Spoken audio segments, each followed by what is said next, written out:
belief net. What is this belief net? This belief net, we can also call it a Bayes network, belief network, decision network, or Bayesian model. So if any name comes, that means we are referring to the belief network. Belief net in short, it can also be called as Bayes network, belief network, or decision network, or the Bayesian model. So what is this Bayesian network actually? So Bayesian network, they are probabilistic because these networks, they are built from a probability distribution, and they also use a probability theory for prediction and anomaly detection. So Bayesian network, what we have understood, it is a probabilistic graphical model which will represent a set of variables and their conditional dependencies, like how one is dependent or independent of some other.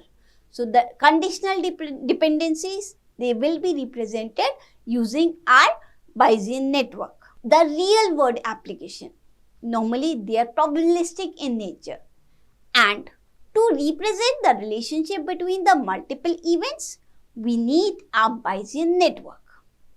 It can also be used in various tasks like prediction, for anomaly detection, for diagnostic, for automated insights, for reasoning, then for time series prediction, and the decision making under uncertainty. So normally it can be used in various tasks. There are various real world applications of our Bayesian network or belief net, we can say, where all it can be used when we are trying to predict the output of something for prediction.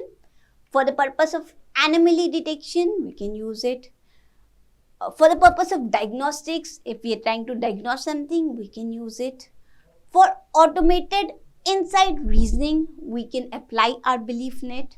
For automated insight reasoning, for time series prediction, we can apply our belief net. And the decision making under uncertainty, for all these purposes, we can use our belief network.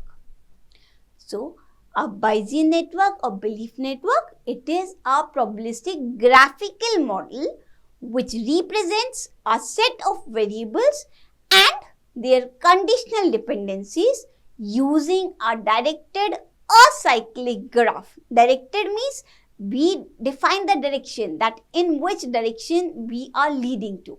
So that is why we call it directed graph. So a Bayesian network graph, it is made of nodes and the arcs. These arcs, they are the directed links. So basically, if you are talking about a Bayesian network, in our Bayesian network, we have certain nodes. Like in this particular figure, we can see we have A, B, C, D. These are the nodes that we are talking about. And we have the arcs or the directed links, we can say. So our network, our Bayesian network, it is basically made of nodes and the arcs. And these arcs, we can also call them links. Here, each node here will correspond to a random variable. The nodes A, B, C, D, or whatever the nodes we have in this, they will all correspond to the random variables. And a variable, it can be continuous or discrete. The arc or the directed arrow, which will represent the relationship or the conditional probabilities between the random variables. So these directed links or arrows, they connect the pair of nodes in the graph. These links, they represent that one node directly influences the other node. And if there is no directed link, that means the nodes, they are independent with each other. Like here we can say B and D, they are both dependent on A. C here, it is dependent on both B and D. B and D, they are individually independent of each other. B will not in any way depend on D. Similarly, D will not in any way depend on B. So here are A, B, C, D. These nodes, they correspond to the random variables. Are random variables, it can be the continuous value or the discrete value. The arcs or the links, they represent the relationship or the conditional probability between these all random variables. So these links or arrows, they connect the pair of nodes in the graph, and these links, they represent that one node directly influences the other node and how one is influencing the other. If there is no directed link between two nodes, that means they are independent of each other. Now, this was all about this Bayesian network. Now, let us talk about deep belief network. A deep belief network, it is a sophisticated generative model, because in this unit we are talking about the generative model. Here, deep belief network, it is a generative model. It employs a deep architecture. We create the deep belief network to address the issues which the classic neural network in deep layered network. For example, if you're talking about slow learning, becoming stuck in case of local minima, owing to the poor parameter selection and a larger number of training data set. So in these kind of things, we can apply our deep belief network. Deep belief network, these are the machine learning algorithm which resembles the deep neural network, but they are not the same. These are the feed-forward neural network with a deep architecture. That is, they are having many hidden layers. That is why we call it deep belief network, because we have a deep architecture. So basically, these are feed-forward neural network. That means they only move in one direction, which is the forward direction. They have a deep architecture. That is why we call them deep belief network. The simple unsupervised network like the RBMs or the RBM encoders, they basically make our deep belief network, with the hidden layer of one network serving as a visible layer for the next network, for the next node. So deep belief network, basically it is a sophisticated generative model which employs a deep architecture. Here, deep belief network, they are the machine learning algorithm which resembles the deep neural network, but they are not the same. These are the feed-forward neural network with a deep architecture. Deep architecture means we can have a simple architecture in which we can have the input, we can have the hidden layer, and we have the output layer. But here we are having many hidden layers. So it is used when we have the problems like we can get stuck in local minima. We have seen that basically what all problems our neural network can have, like local minima, the saddle point, the vanishing gradient problem, the exploding gradient problem. So all these kind of problems, they can be handled using the deep belief network. Talking about that, how does these deep belief network, they evolve? We employ perceptron in the first generation of neural network to identify a certain object or anything else by considering the weight. However, the perceptron, they may be beneficial for the basic technology only, but not for the sophisticated technology.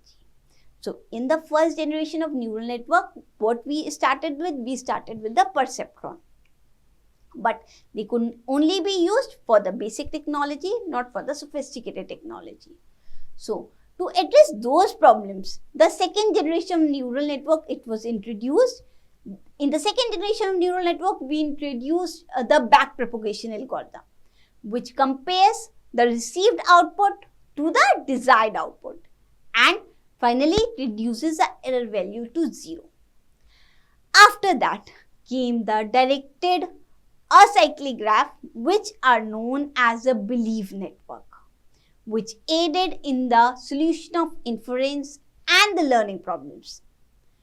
So then we have started using the deep belief network to construct the unbiased values that we can store in the leaf nodes. So here, deep belief network, how have they evolved? Earlier, we have the first generation neural network which employ perceptron, which could identify only certain object. So they used the basic technologies, not very sophisticated technologies. So then, to address the problems, we got evolved with the second generation of neural network, which introduced the notion of backpropagation, so which compares the received output to the desired output and reduces the error value to 0. After that came our deep belief network, which used the directed acyclic graphs, and there we have started using the deep belief network to construct the unbiased values and that we can store in the leaf nodes. So that is how our deep belief network they evolved. Talking about the architecture of deep belief network. What is the basic structure? A series of constraints Boltzmann machine. They are connected in a specific order to make a deep belief network. Our Boltzmann machine, they are basically connected in a specific order and then they make a deep belief network. We supplement the result of the output layer of Boltzmann machine as the input to the next Boltzmann machine consecutively. So the arrows which are pointing towards the layer closest to the data point to the relationship between the lower layers. So the directed acyclic connection in the lower layers, they translate the associative memory to the observable variables. The lower layer of visible units, they receive the input data. The lower layers of the visible unit, they will receive the input data. We can use the binary or the actual data as the input. The hidden units here, they represent the values that encapsulate the data's correlation. So, a matrix of symmetrical weights, which we call W, they connect the two layers. We can link each unit in one layer to the other unit in the layer above it. So the architecture of our deep belief network, it is basically a series of Boltzmann machine where the output of one will serve as the input for the other.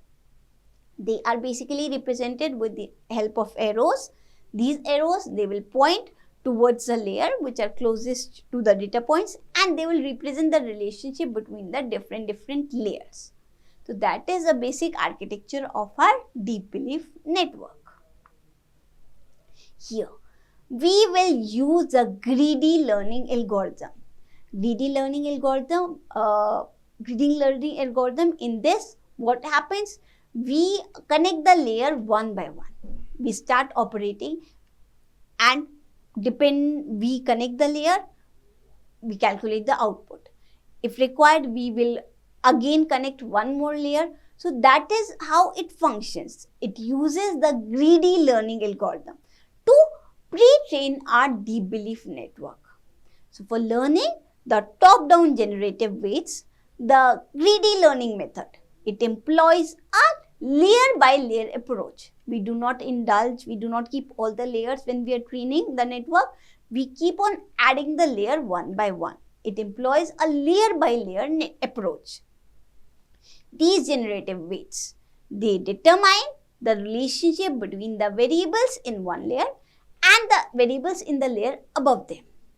So actually, we learned that RBMs, our restrictive Boltzmann machine, they are the ones that make our deep belief network unsupervised, making it much easier to train. So the deep belief network, it has the hyperparameters to set. So similar to a restrictive Boltzmann machine, and it offers the sensible default values. Like here we can see we have an input which is provided. We have the restrictive Boltzmann machine training algorithm. We have certain visible layers and we do have the hidden layers. These visible layers and the hidden layers, there are many layers in between, this make our deep belief network, the deep architecture. This particular part, this perform the training of the layers by layer until the last layer of the restrictive Boltzmann machine. After doing all this, we fine tune our system and then finally we receive our output. So this is a basic architecture that how this network works, the belief network.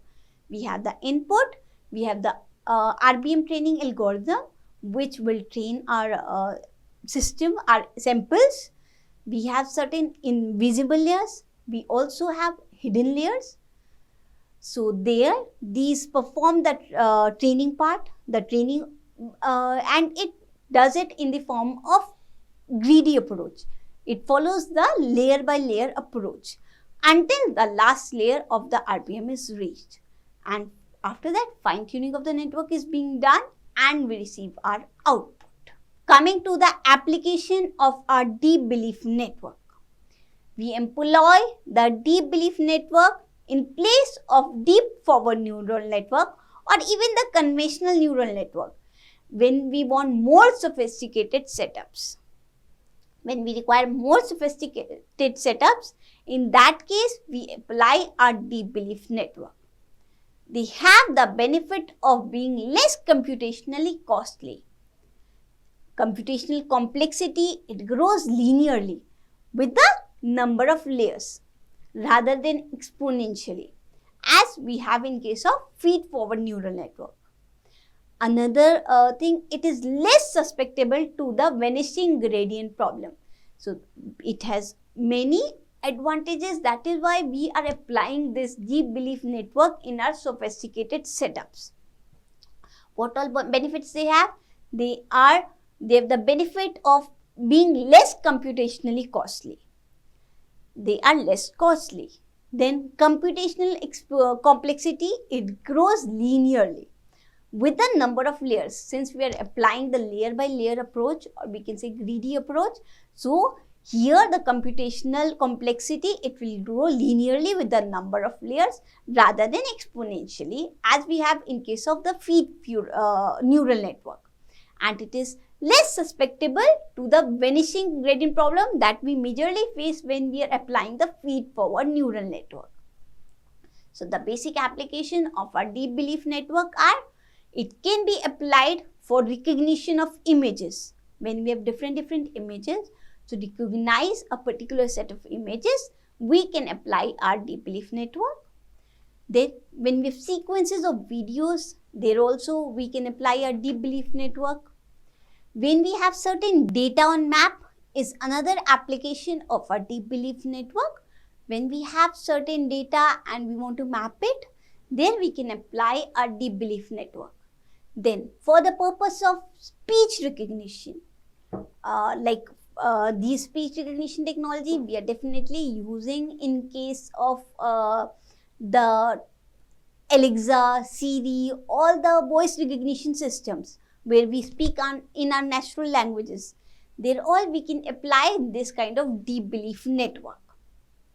So why we are applying these deep belief network? Because they are less computationally costly. And here the complexity, it grows linearly with the number of layers. As we are adding more and more of layers, then slowly and gradually the complexity will start increasing rather than exponentially, as we normally have in case of feed-forward neural network. And they are again less susceptible to the vanishing gradient problems. So the basic applications of deep belief network are recognition of images, recognition of speech, for the sequences of videos, for the data on map. For all these applications, we can use our deep belief network.